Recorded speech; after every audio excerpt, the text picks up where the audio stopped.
I'm making my guest's favorite drink. You picked a mojito, Vesper Martini, The House of Balloons cocktail. nice and crisp. Join me and some of the world's greatest writers. Multi-award-winning author of 5 novels, best-selling author of more than 20 books, the Pulitzer Prize among many other awards. Welcome to Dedicated. I'm your host, Doug Brunt. Today we're with Rick Atkinson. He is a multi-Pulitzer Prize winning author, historian, and journalist. Rick wrote a trilogy about World War II, the Liberation trilogy, for which he won a Pulitzer. And he is now out with volume 2 of what will be a second trilogy about the American Revolution. This one is called The Fate of the Day, and it's terrific. Rick, welcome. Thank you, Doug. We are also kindred spirits in cocktail because the Rye Manhattan is also my go-to drink. You knew, you intuited somehow. We're in Manhattan. What else could we drink?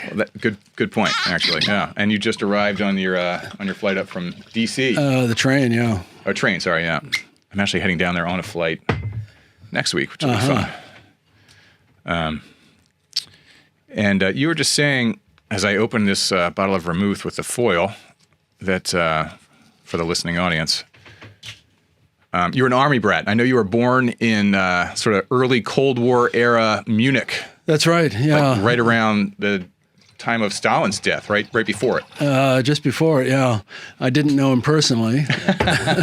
Yeah, my dad was an Army officer. He had enlisted when he was 18 in 1942, came back from Europe in 1946, went to Penn State, and then went back into the Army because he liked it. And we lived in Salzburg, and I was born in Munich only because the Army hospital was there. So the first 3 years of my life were in Salzburg because Austria was still partitioned until 1955.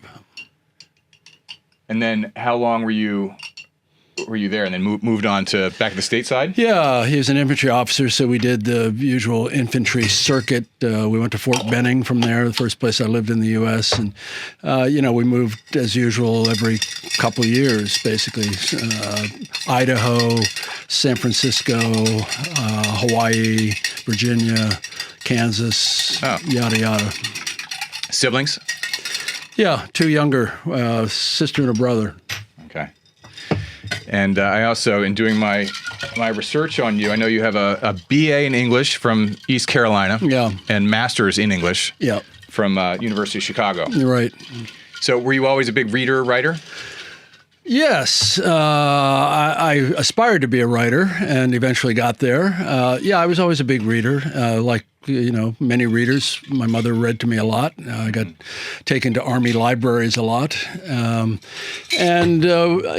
think when you're an Army brat, thank you, Doug. That looks delicious. Cheers. Yeah, Great to meet you. Cheers to you. You too. Thanks. When you're an Army brat, you have no hometown, and you're constantly it's a very peripatetic life, obviously, and books are a pretty good refuge. Yeah. So there were a surprising number of my fellow Army brats who are voracious readers, and I think it relates to that culture somehow. Yeah. there have been a number of folks on the show who, when deployed, read a ton. It's Yes. like Jack Carr always had a thriller book with him when he was out in deployment. Yeah, that's right. Yeah. Did you know that you wanted to be a writer? And then, there's that sort of see it, you can be it mentality. So many people in their early years didn't know anyone who was a journalist or you can make a living writing books. And then, so you almost sort of fall into it much later. But did you know early on that you wanted to do it, or did you know any authors? I thought I wanted to be an Army officer because if you can see it, you can do it, or whatever. Yeah. And it's the only life that I knew. I had an appointment to the West Point class of '74. I was about to get on the bus, July 1st, 1970, to go, and just thought, this isn't for me. Everybody got a BS in engineering at West Point at that time. That was definitely not for me. No women. That was definitely not for me. And it was the middle of Vietnam. That was the spring of Kent State. And that was a very tough time to commit yourself to 4 years at West Point and then a 5-year obligation afterwards. So, no, I knew that I could write reasonably well because I'd had mentor teachers in high school. I went to high school in Northern Virginia. But I never worked on the college newspaper. I, got out of graduate school. I thought I wanted to teach college English, and the job market was terrible, even worse than it is now. And I stumbled into the newspaper business. My mother, who was very worried about her oldest son, pleaded with me to call a guy that I had met at my father's house the previous summer when he was doing his 2 weeks of reserve duty at Fort Riley, Kansas. And he was the editor of the Topeka, Kansas newspaper. Porter was his name. And he said, I don't have any jobs available here in the big city of Topeka, but I know about an opening for a cub reporter in Pittsburgh. I said, Pittsburgh, well, that sounds pretty good. My mom and dad are from Philadelphia, not Pennsylvania. Not that Pittsburgh. He said Pittsburgh, Kansas. So, I ended up there and found that I liked the rhythm of it. I liked the people that journalism attracted. I found I was pretty good at it. I was committed to it. What beat were you on? Were you doing local news, crime, stuff like that? It was a newsroom of 7, so you cover a bit of everything. Yeah, crime. That part of Kansas, the southeast corner, is known as the Little Balkans. It's not the flat wheatlands. My wife's from Kansas, and she's not from the Little Balkans. And it drew Eastern European and Italian immigrants to work the zinc and lead mines before World War I. So it's a very unusual place, and it is really fractious. So there's a lot of news there for newspapermen. Yeah. So 1982 turned out to be a big year for you. You get 2 Pulitzers. You're a part of 2 Pulitzers, at least. For national reporting, you wrote about a series of pieces on the West Point class of '66, who lost more men in Vietnam, I think, than any other class. That's right. And you also had a Pulitzer as a team doing local reporting on a walkway collapse. Yeah, and I was a bit part of that. The Hyatt Hotel in Kansas City every Friday night had a tea dance, and it drew hundreds of people just to have a good time, happy hour and dancing. And there was a walkway across this relatively new hotel, and it was badly built. It had been improperly designed and engineered. And it collapsed in the middle of the dance, and it killed 118 people, something like that. Just a horrific catastrophe. So I was in Washington at that point, and I did reporting through the American Institute of Architects, and I found that there had been warnings about this particular kind of design that was being used, and that was my contribution to it. Well, I feel like, so from there you go to the Washington Post, and I was noting in your bio about that the Post and these papers, they must watch the Pulitzer Prize, because there have been a number of guests on who had a similar thing. Carl Hyacin and Michael Connolly, both thriller writers, were Florida newspapermen. Yeah. And they did terrific work for their smaller papers in Florida. Yep. And within 12 months, they're either at the LA Times or the Washington Post or something. So there must be a tracker over there. Like, who's the great talent? And how do we get him up to the big leagues? Yeah. Ben Bradley, the great editor, hired me. There were feeder papers, and Miami Herald was one of them. Kansas City briefly was one of them. Louisville, which had a great newspaper at 2 newspapers at one time. A lot of terrific journalists came out of Louisville. So does it feel like you're getting called up from the minors to the majors? Like totally, completely. Ben Bradley's calling me in. I've been playing AAA, and now it's my shot. Yeah. So you go from a 7-person newsroom to what? Well, in Kansas City, it was mid-size. So but the Post had 600 people in the newsroom. Wow. And was hiring left and right. And in the day where there's typewriters clacking away and all that. Yeah, they had just moved to electronic. They'd gotten out of hot type. There was a linotype machine at the entrance of the Washington Post on 15th Street for old time's sake, for nostalgia's sake. And there were some, grizzled old guys who still regretted that the linotype machines had gone away.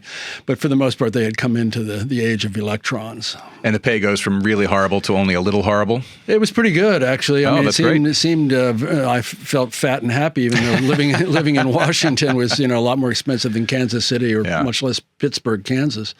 But yeah, and, I loved that newsroom. I loved Ben. I met Bob Woodward, I think, my first day there. He's been my friend now for 40-some years. So the whole experience was terrific, particularly developing as a writer. And they threw you right into politics. You covered the '84 campaign, which is really the first one that I can remember well, with Mondale, Geraldine Ferraro, and... Yeah, they gave me, I began doing military-related stories initially, because reporters my age and younger were not subjected to the draft. The draft was abolished my freshman year in college, and so tended not to know much about the military, and I'd grown up in it. I knew the difference between an F-16 and an M16. The first story assigned to me the first morning I was in the Post newsroom was go down to Hunter Army Airfield. There's some general who's going to talk about what happened at the invasion of Grenada, which had happened 2 weeks earlier. No reporters had been allowed to go on that excursion. So I go down there, and there's a Major General named H. Norman Schwarzkopf, who had been Stormin' Norman. Yeah, Stormin' Norman. But then, in '84, I was not a political reporter, but they put me on Geraldine Ferraro, the vice presidential candidate for Mondale. And it was, she was from here in New York, real Queens product. And they lost 49 states, and it was obvious very early that they were probably going to lose at least 49 states, if not Minnesota, his state. But watching her, and there were things about her I didn't like, frankly, personally, but watching her as a symbol for women, feeling empowered for the first time, she would fill these auditoriums and these stadiums, basically. And the women feeling that, okay, finally there's a voice here for me. And that was an important moment, I think, in American politics. Yeah. Now that must have been, so were you doing the last, they call it the last 50 days when you're, hotel to hotel following the campaign, which is an incredibly rigorous schedule. It was like that. I picked her up coming out of the Democratic Convention, which I think was in San Francisco that year, and was with her through Election Day back here in New York, where the tally came in, and by 6 o'clock Eastern time, it was obvious that they were going to lose big. And so I'd been with them. It was a small pool with the vice president. There were about 4 or 5 reporters who were the regulars on there. Patricia O'Brien of Knight Ridder, I remember, was one of them. And Madeleine Albright was her foreign affairs advisor. I got to know Madeleine quite well. We had a lot of bus rides together. And it was a good education for me in politics, retail politics. Speaking of the moment for women, there's Ferraro, Hillary Clinton, Kamala Harris have sort of reached that level, of running for one of the top 2 jobs, at least, and in Hillary's case, the top job. Is that when you saw Geraldine sort of break a ceiling, I suppose, did you think we'd be farther along with that by now? Absolutely. I mean, I thought that the empowerment of those women, millions of women who voted for her, in part because she was a woman, would, break the proverbial glass ceiling, and that someone would emerge soon enough to put us in the league with, good Lord, Great Britain. Yeah, Margaret Thatcher, Indira Gandhi, other democracies. Others will emerge. I hope it happens in my lifetime. I've watched, my daughter's a surgeon. My wife worked at NIH for decades. My daughter-in-law is a federal prosecutor. I've watched women come into their own professionally. Now it's time for them to come into their own politically. Yeah. So in '99, you leave the newspaper business to go write some books. Yeah. You start writing what turns out to be the Liberation Trilogy. And by 2003, you've got another Pulitzer to your name, which is just crazy for the An Army at Dawn. Picking up on some of the political themes, you've obviously covered politics quite a bit. How do you account for political or other cultural bias in your writing? We can look at events from last week and have a tough time agreeing on what happened depending on who you source, let alone World War II or ancient Rome. So how do you think about bias in terms of considering your research source material and then even how you check it in your own writing? Yeah. Well, you have to be aware of it, and you can't be oblivious to it. You can't say, well, I'm just looking to tell a good story, and I'm not going to worry about the sourcing. I am, I don't have the union ticket of a PhD, but I fully subscribe to the rigor of the academy. I was a graduate student. I know what that rigor means. The books, this history books that I have written have 200 pages of back matter in there. It's amazing. Yeah. Well, in part to show to the reader who cares, and not all of them do, that, here's exactly where I got this. Well, and people, I mean, for me, I use it as a resource. And so I want to go, and I'm going to go read where he got that and do the whole thing. And so, when this book, I'm sure, is taught in universities and around the country, and people need to go use it as an academic resource, and you make that available. That's right. That's true. And you can do that without going the first task, which for me is to be a storyteller and to tell the yarn as a true yarn. And they're not incompatible. And I think, one of the things that's happened over the past decades is that military history has fallen out of fashion in the academy. It's very difficult to get tenure now as a military historian. And when you say academy, what do you mean? I mean universities. Okay, yeah. There used to be strong programs, Duke, Yale, places like that. Now they're very few. The military academies, Ohio State's still good at it, Texas A&M. And so they have ceded the subspecialty of military history largely to former journalists. So you can see Barbara Tuchman was a journalist. Bruce Catton was a journalist. My close friend Max Hastings was editor of the Daily Telegraph, and then he came over to the dark side. He's written many excellent books, particularly about World War II. So, it was a field that was open, as it turned out. And one of the reasons that I am so meticulous in annotating is because I'm looking over my shoulder at the academics. Yeah. And they've been great, I have to say. Yeah. Well, you mentioned Tuchman. She is one of my favorites. I mean, she wrote Zimmerman Telegram and Guns of August. She was sort of a 50s for the audience who doesn't know her. Yeah. She's a terrific writer and writes with such energy in hers, just line by line. Her prose is fantastic. Yeah. You remind me most of Robert Massey, who I just totally revere. There are folks like Larson and David Graham, who wrote Killers of the Flower Moon and other great books. And they're a little different from you, I think. They sort of find a seam in history and tell a narrative. It still has great academic value. I feel like you're slightly more like Massey, where your books can stand as a definitive work on a person or an event, and all the academic rigor that the annotating is there for someone to use it in that way. You must be familiar with Massey, I'm sure. I am, Doug. Thank you. You put me in good company. I'm using a big canvas, and there's a lot to be said for microcosm and telling a big story through a small story. But I only do big stories, at least in the last 30 years. And, I think that the ability to find within that big story, small stories, people that you don't know, in addition to the people that you must know, in the current case, the Washingtons and the Jeffersons and the Adams and the Franklins and so on. But all in all, I am looking to tell a saga. And the saga requires lots of people, and it requires lots of geographic space, requires a lot of pages, and so that's what I do. Well, it's phenomenal work. Just tipping back to an earlier topic on agreeing on events that happened last week and how do you account for all that. Did you happen to see anything about the debate that Tucker Carlson and Piers Morgan had about World War II? No.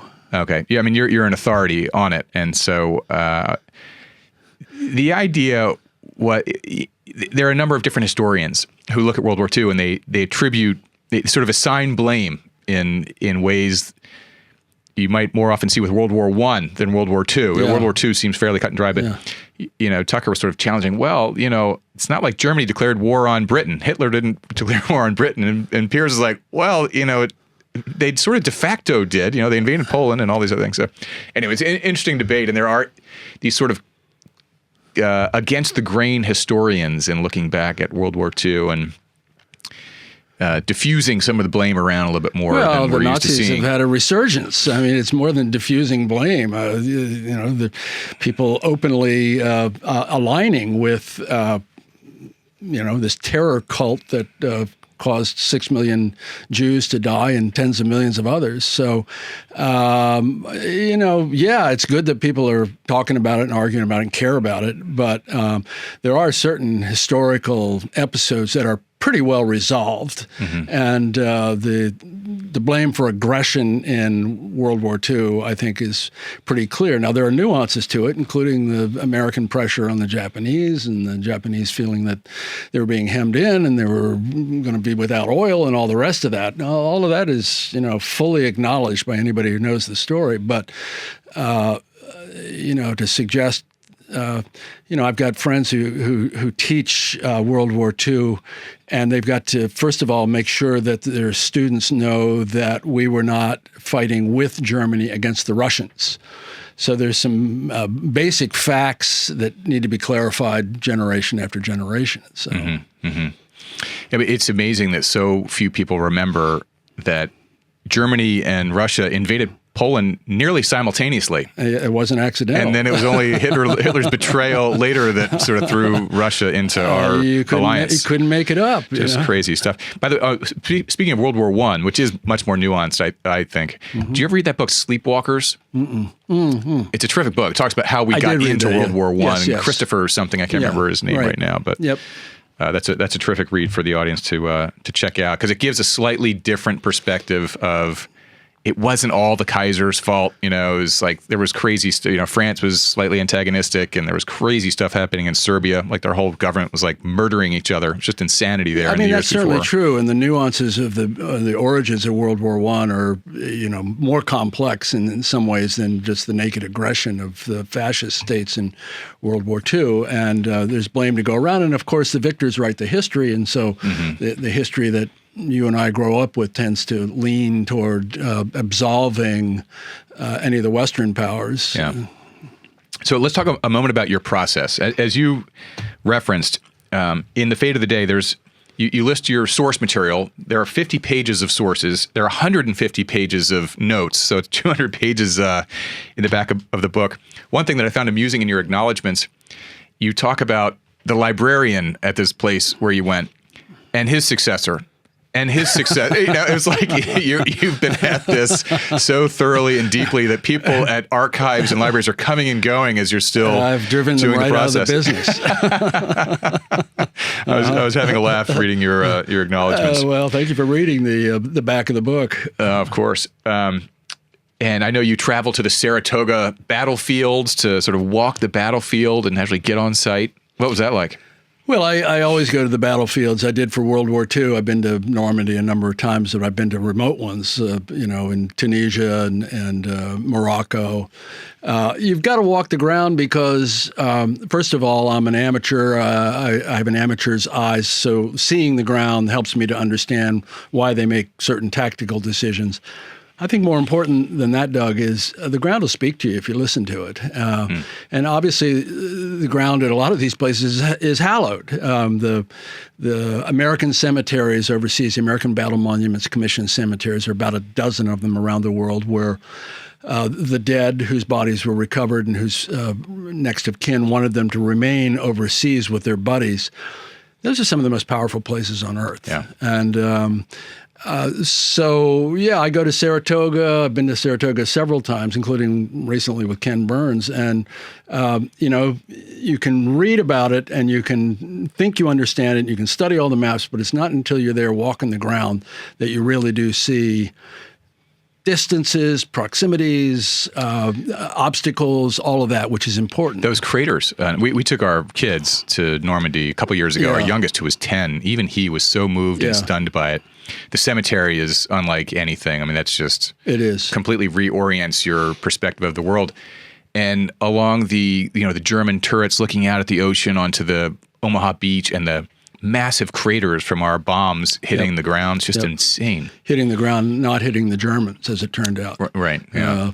But yes, it's an extraordinarily powerful place, and the capstone of it is that cemetery on the bluff above Omaha Beach. Mm-hmm. It's you can never go there and not feel profoundly moved. And you watch the first 22 minutes of Saving Private Ryan, which is the closest any of us will be in that kind of high intensity combat, and you really get a sense for how much courage is required to do what they do. It is amazing. Someone told me that once. Like, you got to watch that before you go. I'm like, Tom Hanks? Like, what? But you watch it. It actually is a serious and very moving film. Yeah. Was it Spielberg who did? Spielberg did it. Janusz Kaminski is the cinematographer, and I talked to him once about that. It took 3 weeks to film that first sequence at Omaha Beach.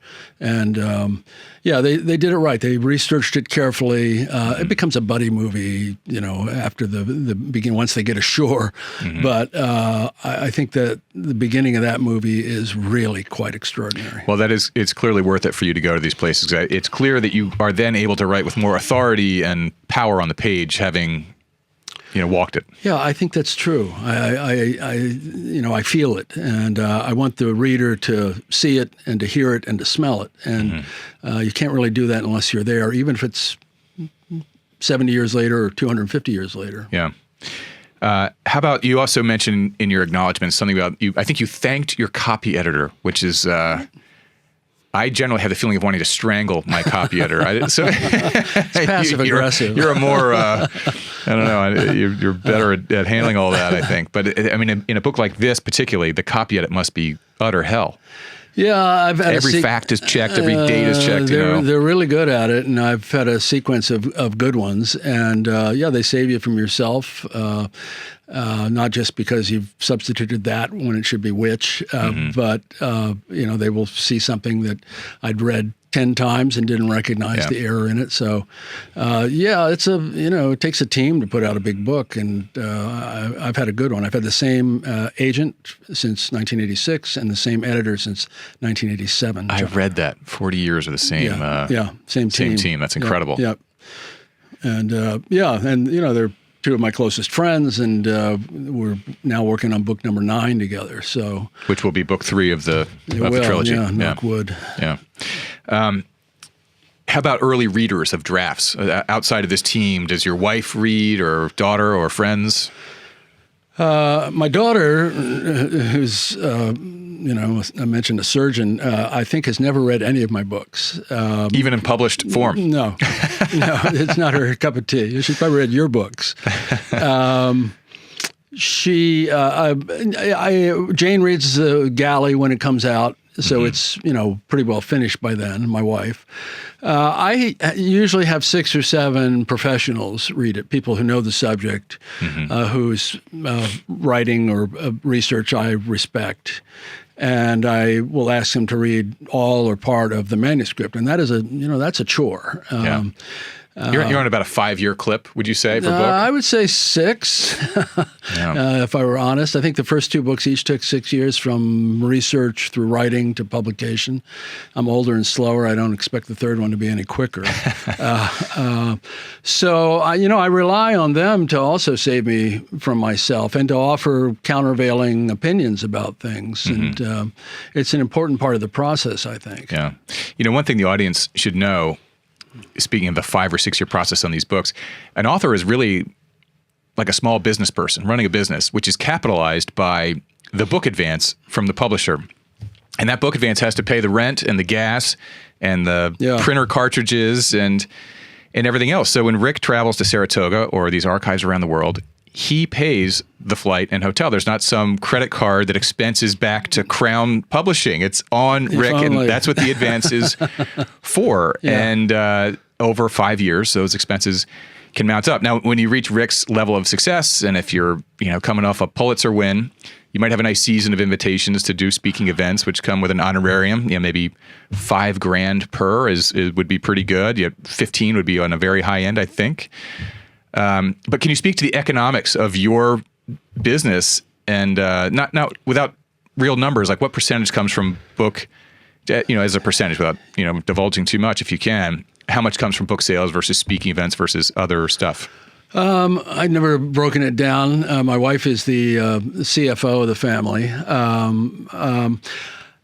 You're right. There's a relatively few of us who can make a living at it without having a day job, and I'm been fortunate to be able to leave the day job behind because I see people who do both, and I don't know how they do it. My first book, The Long Gray Line, about that West Point class of 66, there were 9 publishers bidding on it. This was 1987.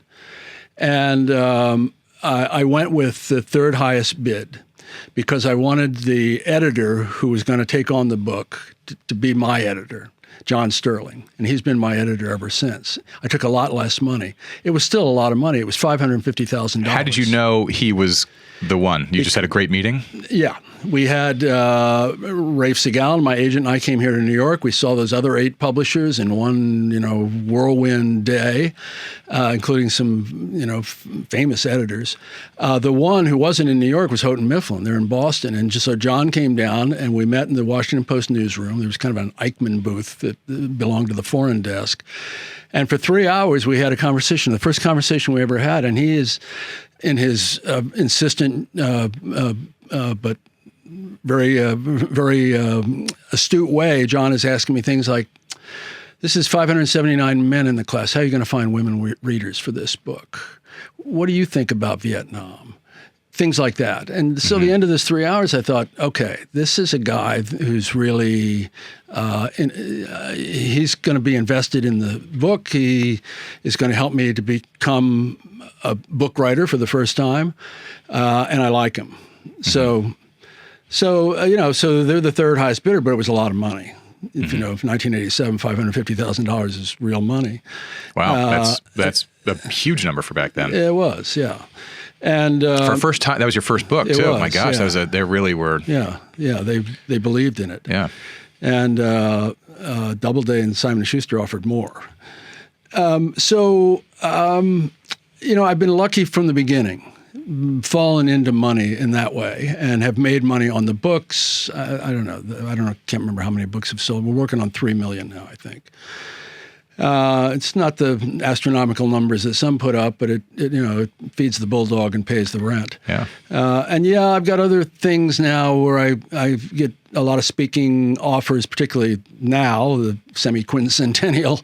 I try to minimize that because you can either yap or you can write. Yeah. And I try to minimize the yapping. Yeah, well, especially if Rancho Mirage, we were just talking about before we got going here, has a great literary festival in Palm Springs, California.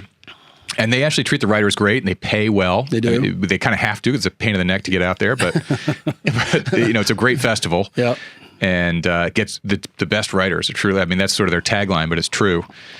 And I've seen you speak there before, and you're terrific in those kind of things. So I can see why you get rebooked, too, because you actually get up there and you're great at it. So there's some that, Sun Valley. I'm going back to Sun Valley this year. I've gone to both Rancho Mirage and Sun Valley with Ken Burns. They're places that I like, partly because the fraternity of the writers that they attract, and you're there for 2 or 3 days, and you have a little quasi-family, and I learn. I'm normally not around. First of all, writing is so solitary. It's good to get out of the house once in a while. That's why I do this show. I gotta come out of my little bunker. I think, I can see it. If you need an assistant at some point, let me. But there are a lot of fiction writers, and that's not my métier. So I'm very interested in their life and how they do it and how they come to what they do. And you go back and forth between the genres. You mentioned Ken Burns just now, so you guys will be doing some speaking together. Ken Burns has a documentary out about the Revolution, the American Revolution, and you participate in it. And I know you're on cam for some interviews for that. And I've seen, actually with Burns, he does a couple things where I don't know if it's coincidental or deliberate, but he does a Da Vinci documentary around the time of Isaacson's biography. The Brooklyn Bridge one, I know that was deliberate. He sort of read the David McCullough Brooklyn Bridge book and then said, that's a documentary. I went off and did it. Was this coincidental, or did you guys collaborate more deliberately about this? You must have started this long before he thought about doing a documentary. He'd been working on that documentary, which came out November 16th this year, which happened to be my birthday. He has this shtick on stage where he says, "We've been thinking for 10 years, what can we give Rick that'd be really nice for his birthday?"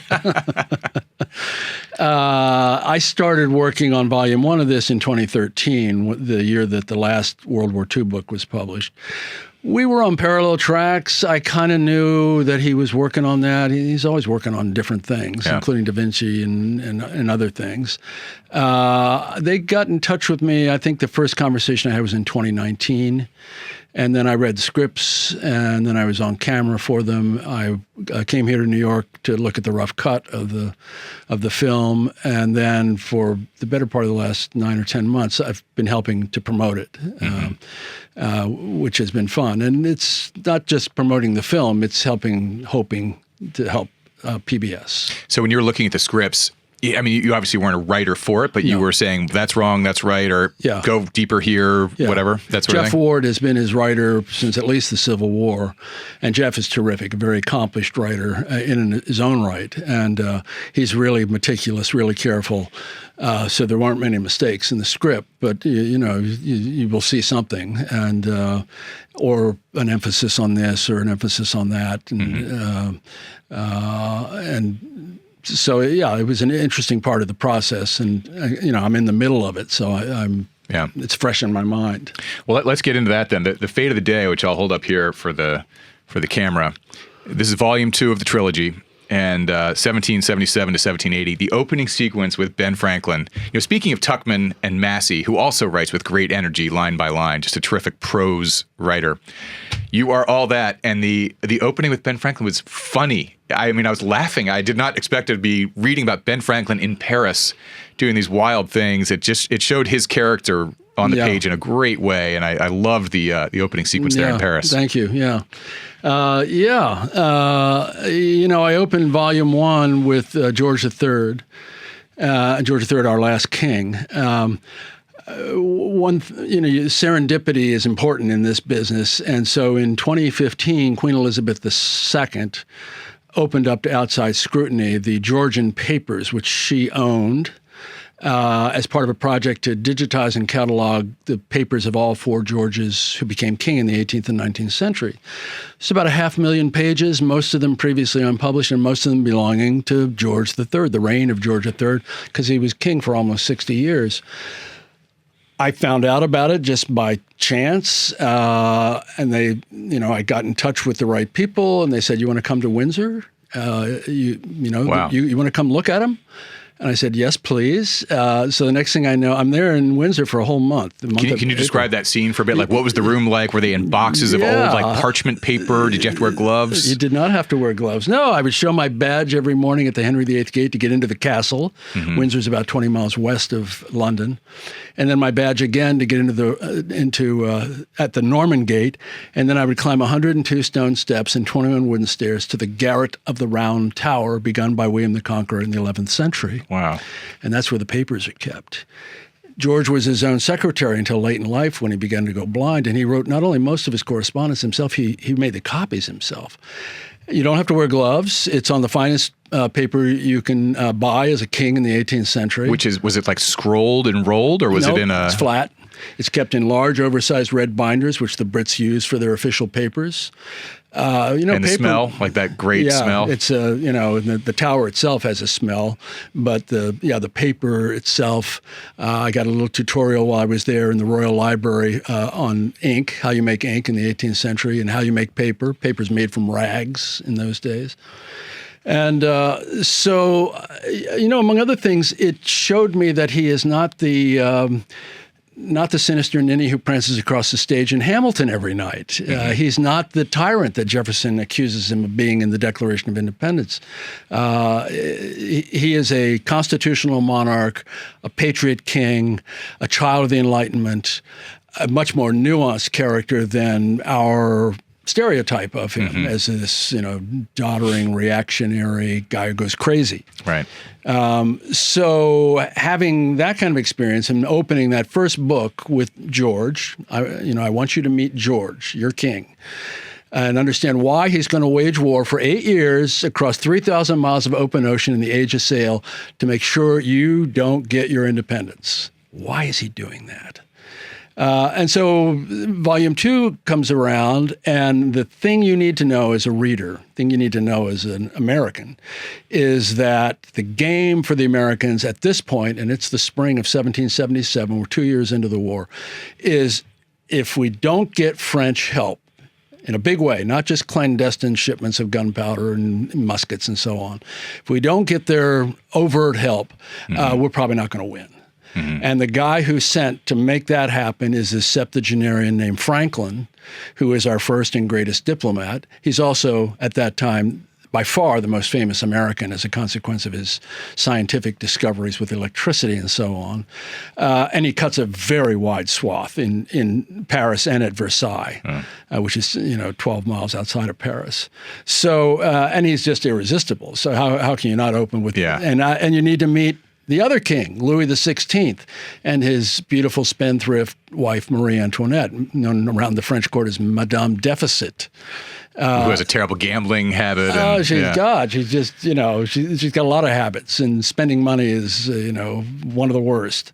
So this cast of characters comes on stage right at the beginning of this book, and it's Franklin's task to persuade Louis and Vergennes, his foreign minister, that it really is in their best interest, Louis as a Roman Catholic absolute monarch, to throw in full bore with Protestant wannabe Republicans intent on armed rebellion against their lawful monarch. That's a heavy lift diplomatically, and Franklin does it brilliantly. It does it successfully. Well, it's such a fun way into the story, and it sets up, as you say, one of the most important dynamics at stake in the success of that war. And, obviously there are modern day parallels. You can swap around some names of countries, but these sorts of things are happening and have been happening ever since. Yeah, that's right. That's exactly right. It's a great, great book. As a quick tip to the audience, would you say that it's important to begin with volume 1? I mean, I feel like we all know the headlines. You could probably start with volume 2 and go to 1, but Yeah, I mean, the books are made to be interchangeable. I did that with the World War II trilogy. You didn't have to read them sequentially. Yeah. Particularly if you have some vague idea that the war started April 19th, 1775 at Lexington and Concord. You don't need to know the details to pick up volume 2. Yeah. Yeah. It's an awesome book. I totally loved it. I started with 2, just so you know, and was fine. I was laughing with Franklin and just kept soaring all the way through in the same way that I've loved Tuckman and Massey before you. So it's terrific.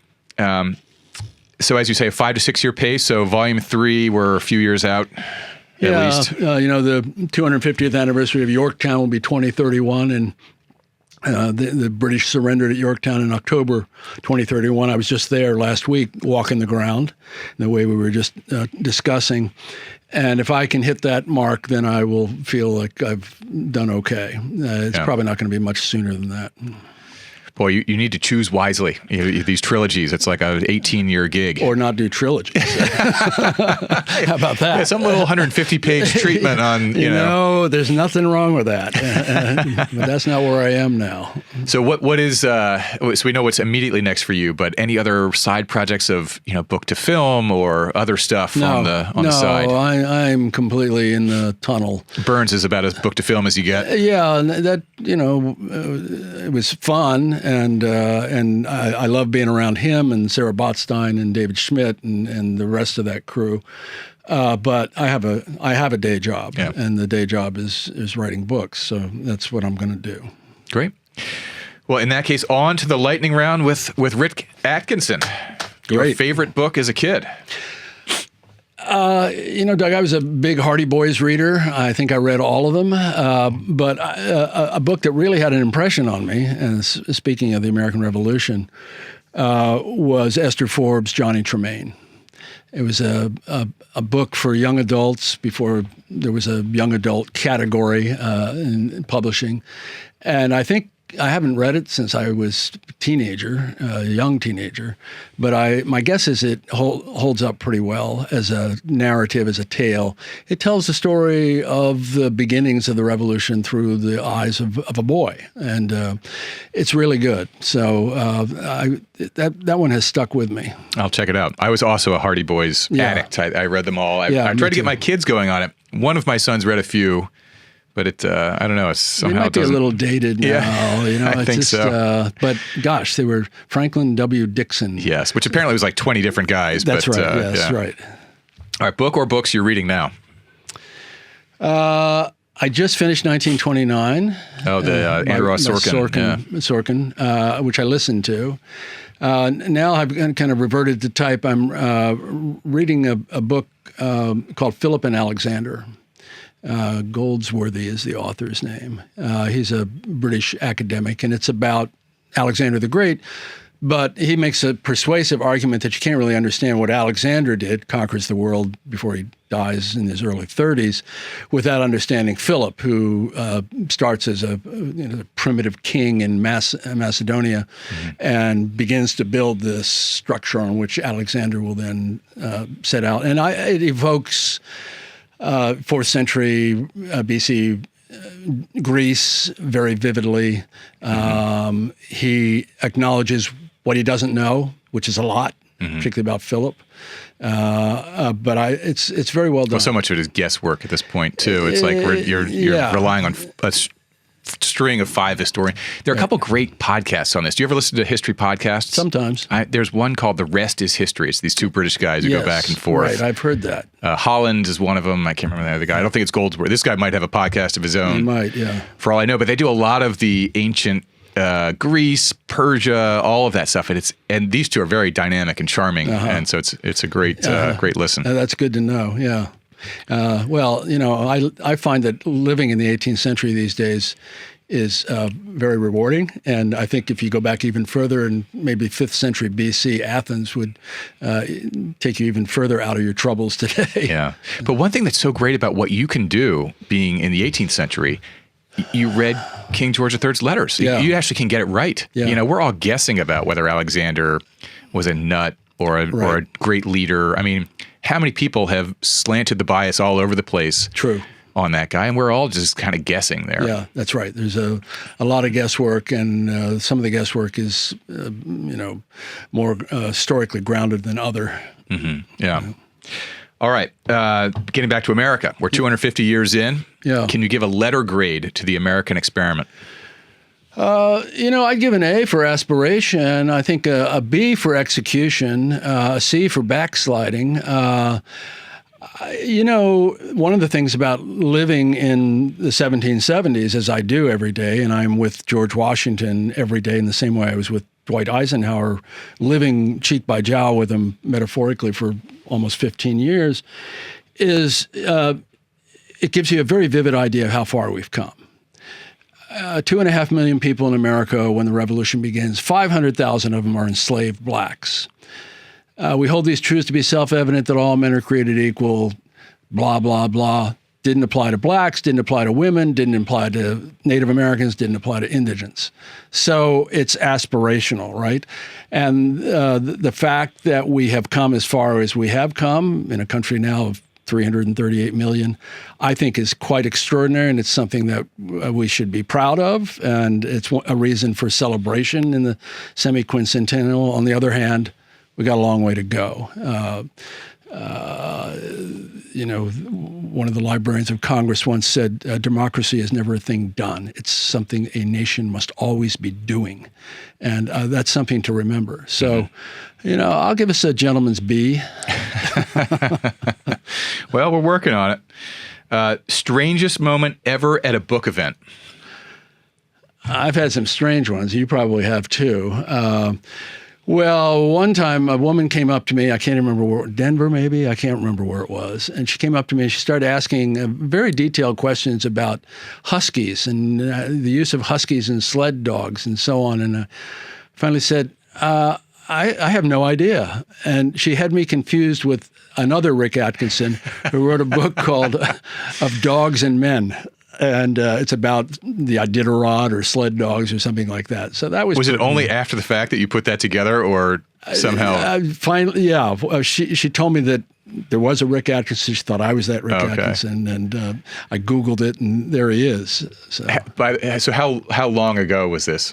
Oh, 15 years ago, Okay. or something like that. But you'd already had a Pulitzer for your books Yes. by this time. Yeah, Okay. yeah. All right. Well, she needs to get it together. Well, she has her genre. It's funny, those kinds of questions on the show, because I wish I could remember what Ken Burns said in response to his. I must have phrased his slightly differently because he's not out doing tons of book events. But everyone, sometimes I ask it in the form of least attended. And everyone has, even the biggest stars were not stars at one time, as they have a 0 or a 1 or something like that. What is your least attended book event? Well, it wasn't the least in terms of numbers, but I did something just across the river in New Jersey once. This was after the first World War II book came out, and I don't know how I got invited or why I got invited, but it was in a hotel, a motel owned by an Indian. There was a giant statue of Ganesh, the Indian elephant god, out front. It must have been 30 feet high.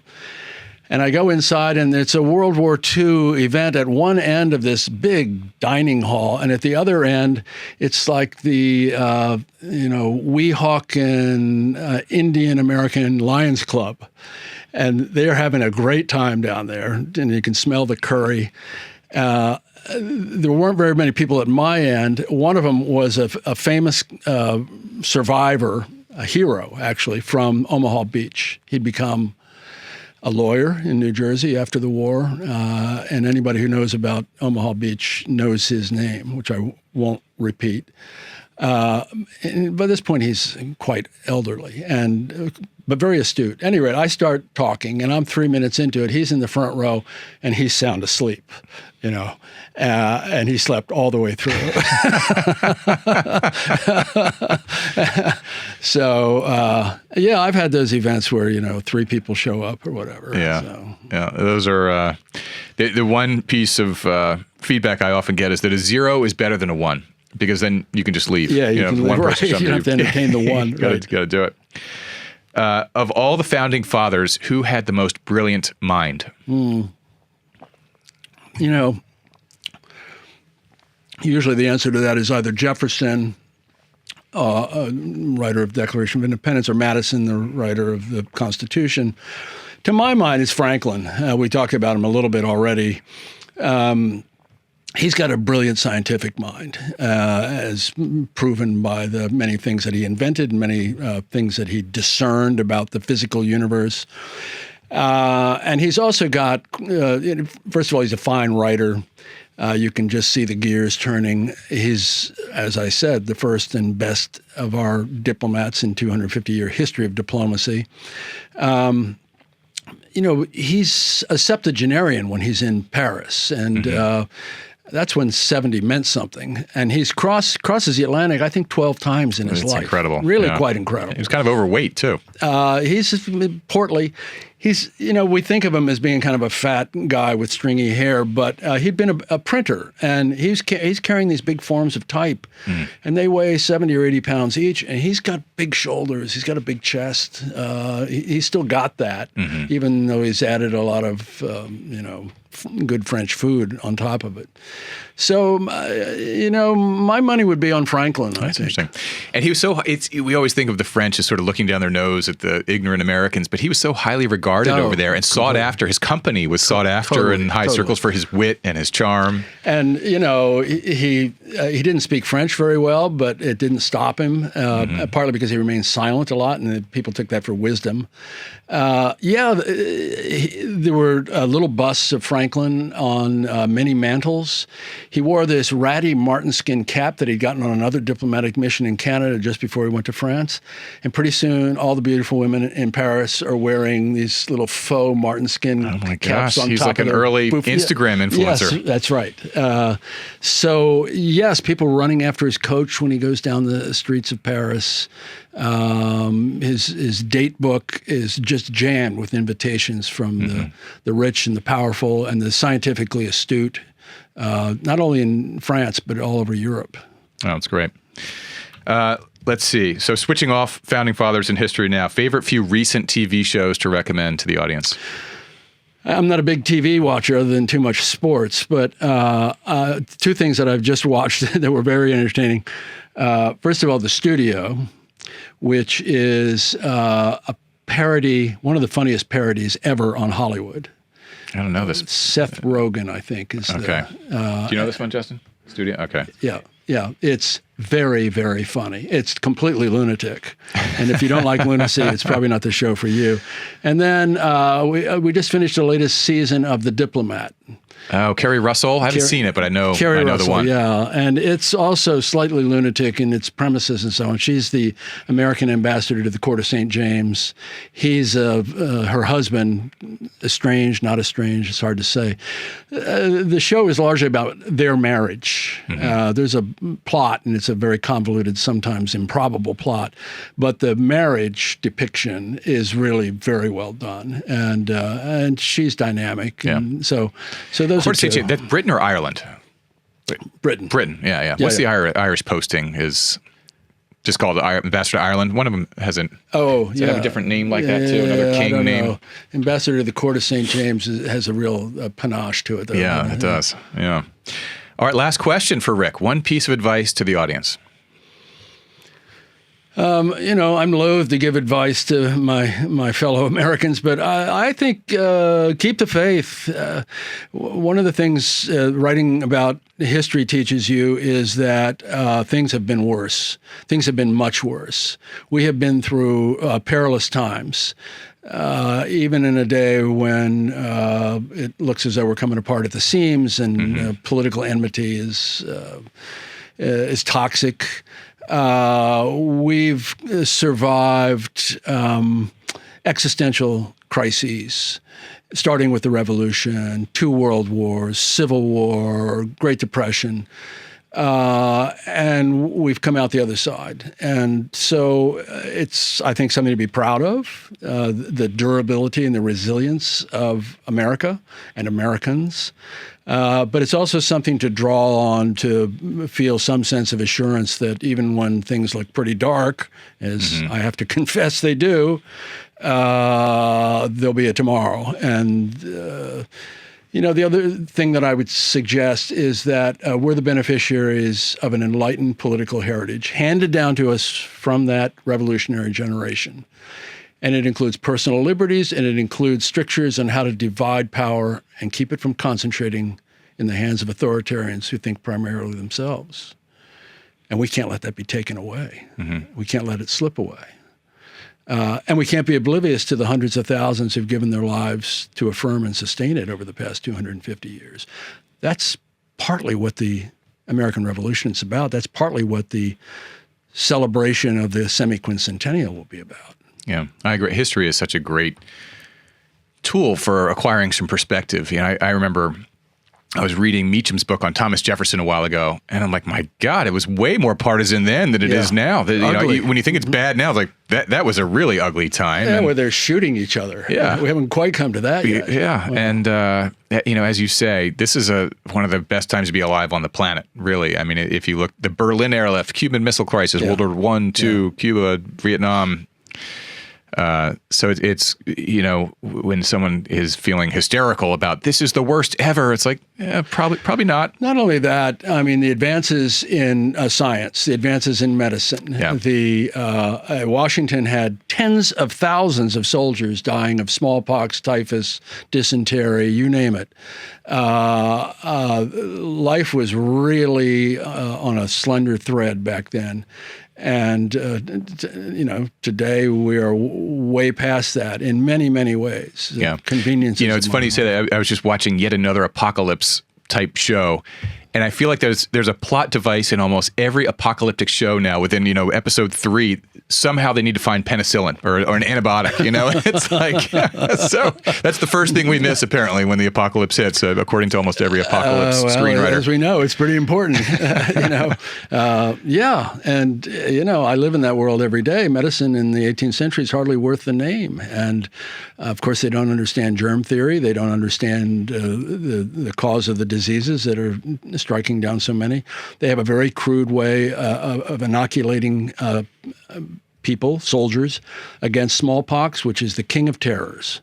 It's the great destroyer of armies. And Washington initially refuses to allow his army to be inoculated because you have to isolate the soldiers for a month because they're infectious.